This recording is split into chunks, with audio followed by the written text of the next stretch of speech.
Welcome home. I'm Dr. Thema, a minister, licensed psychologist, and sacred artist, and this is Homecoming, a podcast to facilitate your journey home to yourself.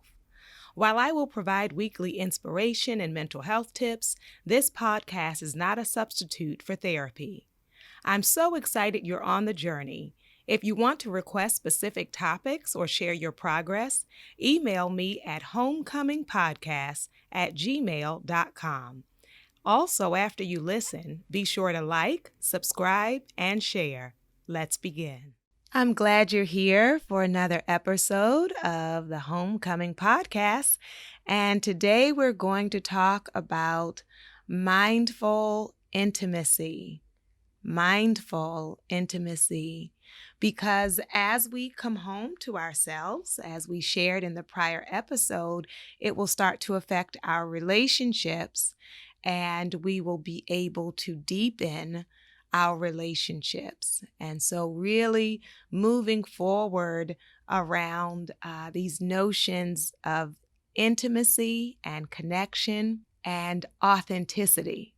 It is one thing to learn to be authentic by yourself, which is really important. If I can enjoy solitude, that I am at home with me, it is a whole nother journey to learn to be authentic and truly present in the presence of another. And so this is both for those who are already in relationships and want to deepen them, and for those who are single but who are wanting connection and also knowing that the next time you want things to be different. That space and that history for you may be filled with a lot of pain or disappointment or frustration. And so being very much aware that as I come home to me, I want to only enter into relational spaces where I don't lose myself.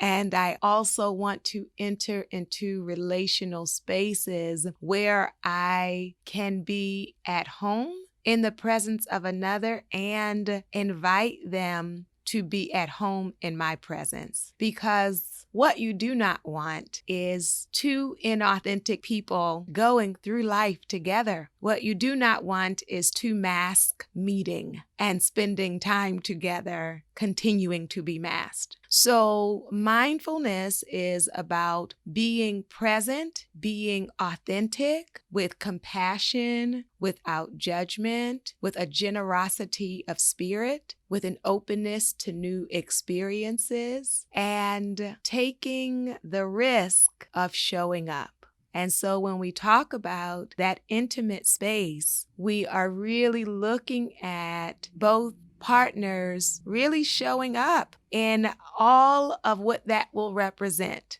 Showing up in truth, and as we've said before, truth is not always pretty, but it's true. So what that will look like and how to maximize that in your relationships, both your current ones and for those who are thinking in the future. The first thing I will say is developing or sharing a peace practice. So what is an activity that brings you peace? What is an activity that allows you to really become aware and tuned in to your inner self and what I would say your spirit? And being able to share that practice with another will increase your intimacy. So for some people, that will look like meditating together or praying together. For some people, that may look like walking together in silence or doing art together, listening to music together, where we are still or moving with the walking, but when we are tuned in on a soul level, when we are tuned in beyond the appearance of things, where a peace practice, let me tell you, there is no performance required. Nobody's on stage. Nobody has to present it a certain way, package it a certain way. In my peace practice, I can just be. And so to do that with another is to cultivate a space where we are reminding each other that we are enough. That out in the world, you might be fighting a lot of battles. Out in the world, you might feel like you have to prove yourself. You might be dealing with stress on your job. You might be dealing with racism, sexism, classism, every ism. But to come home to the presence of another is for someone to see you and say to you, you can take your armor down here. That I don't need you to pretend to be anything but yourself in my presence. Yes?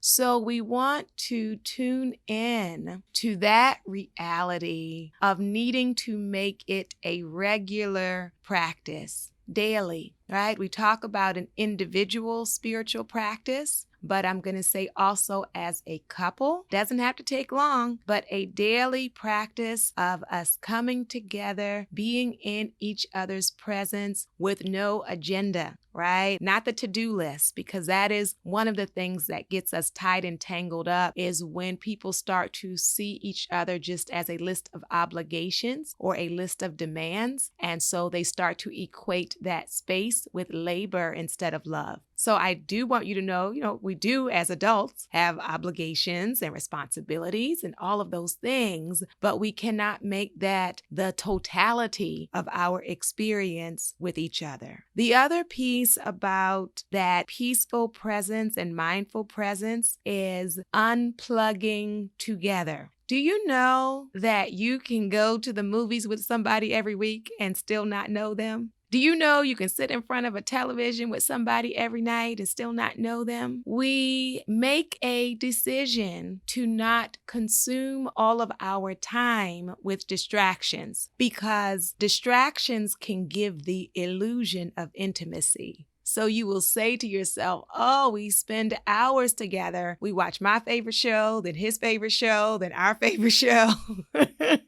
We spent hours together. Well, and I will say there can be joy in experiencing entertainment together, but you also want to be careful that the entertainment does not become a substitute for intimacy, that the entertainment is not a distraction where one or both of you are checked out and one or both of you don't even know it. Also, one of the things that comes up in my couples work is the phone, right? People constantly, perpetually being on their phones. And so the other person experiencing that as the world is calling, that I have to compete with the world and that I never fully have your attention. And we make a commitment. Now, what that time will look like for each of you will vary. It depends on schedule and personality and desires and needs and all of that. But for there to be some time together without all of the gadgets, devices, social media,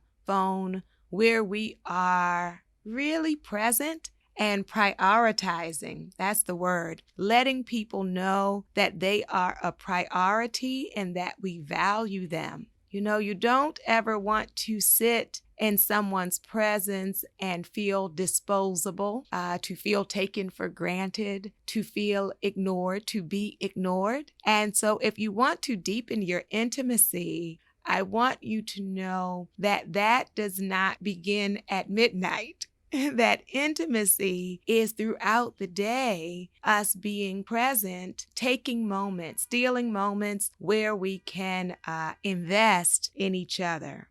The other piece about being mindful, being tuned in, is I'm aware of myself. So when I am more aware of me and when I have more awareness of you, then our communication will improve. Some couples, when you hear them arguing, they're not even having the same argument. They are really arguing in their head with their own script.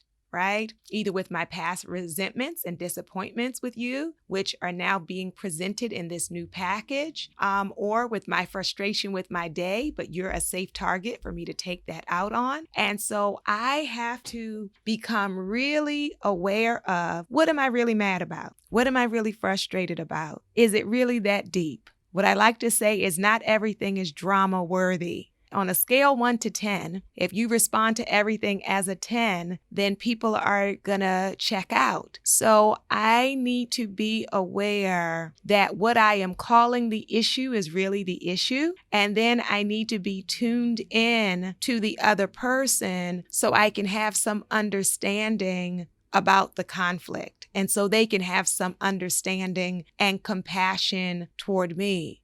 Because when we are not in a mindful place, we are in an egotistical place. And when ego is driving the conflict, it will continue to escalate, right? Because you're not going to out-talk me. I'm going to get the last word and I'm going to, you do this, I'm going to insult you more. Well, you dig into me, I'm going to dig into you. So when I can release ego and see myself and see you and show up with some truth, then we can actually walk some things out that have seemed impossible. So a mindful relationship is not a relationship where there is never a disagreement, but it means that we show up to the disagreement with generosity, with compassion, with self-awareness, with clarity. And if we can bring that into our intimate space, then there will be less shutting down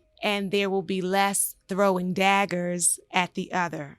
Not only that, what you probably really want to hear about is when we are mindful with our intimacy, that includes our sexual intimacy. Of what does it mean?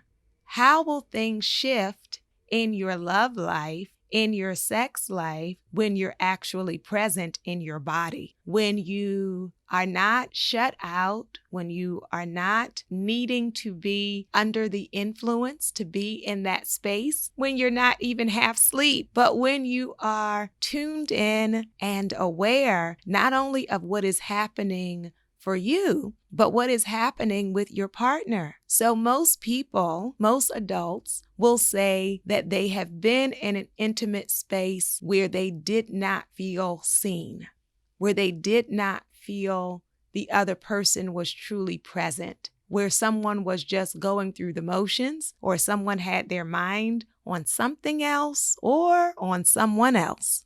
And so to take the risk of homecoming and vulnerability is to share the intimate space where I dare to really show up, when I dare to really open myself up, when I dare to really give of myself and tune in to really see the person I am with in their fullness, in their totality, to see their body, to see their heart, to see their mind, and to see their spirit.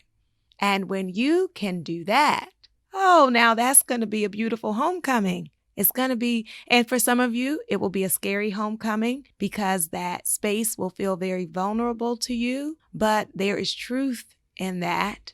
There is authenticity in that. There is home in that. So whether you are currently in relationship or looking to build relationship, I want you to keep in mind that your homecoming in the right relationship can be maximized, as opposed to the fear that I will become undone by someone mistreating me or someone doing me wrong, so I have to stay in all of my armor. My hope for you is that you will be mindful and whole within yourself, and that when you make those beautiful connections, that you will approach them with mindfulness and with authenticity so you can be whole together.